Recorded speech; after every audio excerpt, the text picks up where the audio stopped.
Nighttime, a perfect setting for all that sits before us. Already we've seen South Africa raise the roof again inside court one. Now though, the turn of England and Malawi to bring the dancing and the party. But here come England then. The old internal clock was not working. It's funny how 3 seconds can feel like 5, can feel like 1, can feel like 2. I'm a big fan of just everyone counting 3 out loud. Or use the Mississippis. Yeah, 1 Mississippi, 2 Mississippi.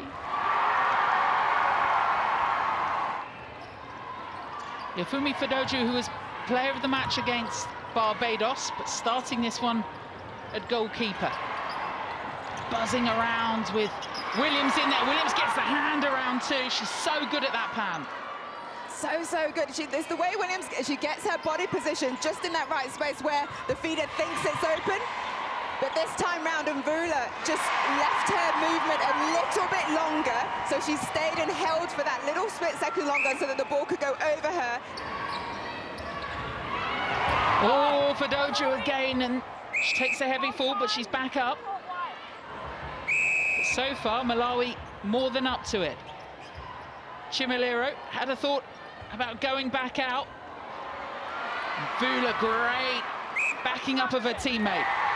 Right, that aggressive take, that offload. Look at the contest there. Good contesting between Mvula and Fadoju.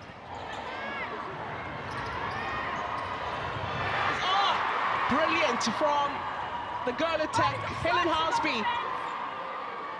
And this is what Jess Thirlby talks about, this through-court defence from this England team. Listening to the Scotland coach, Tamsin Greenway, after that one, she was talking about her side not being used to being up against a side like Malawi. But England, of course, have been there, done that.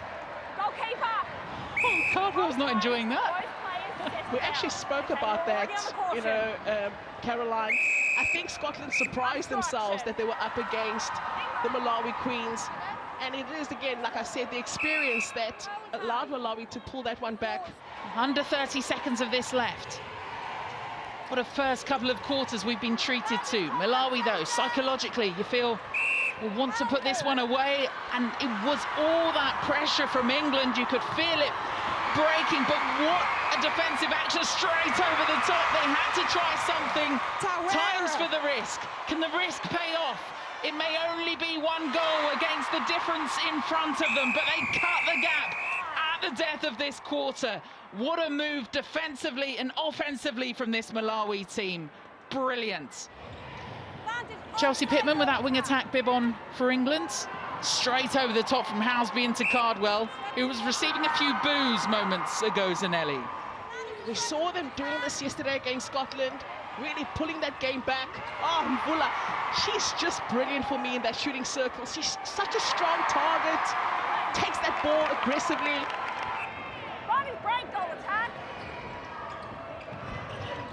Time to bring up 48. Housby applauds. She doesn't even need to look on the way through to Cardwell. And that's the change I've been calling for in the Malawi shooting circle. Kumwenda makes her way then on the girl attack to work that shooting circle with Mvula. They're a potent combination, the two of them. I think it's a little bit too late to have introduced her in this final quarter. Breathing down the 40. On their centre pass, Galetta with a bounce in, but just again the frustration for the coaches on the side, Zanelli. Just that, oh, again. I mean, look at that. Coach putting his hand on his head. He's basically asking, what more must be done here? You know, they really need to go back to the drawing board, Malawi, and sort out a plan that they can be able to execute for an entire hour. They've had moments, you know, brilliant moments, but it hasn't been consistent enough. 100th Netball World Cup win for the England Roses, but it was far from their easiest. Let's just say business-like from Jess Thirlby's side. They take the win, 62-39.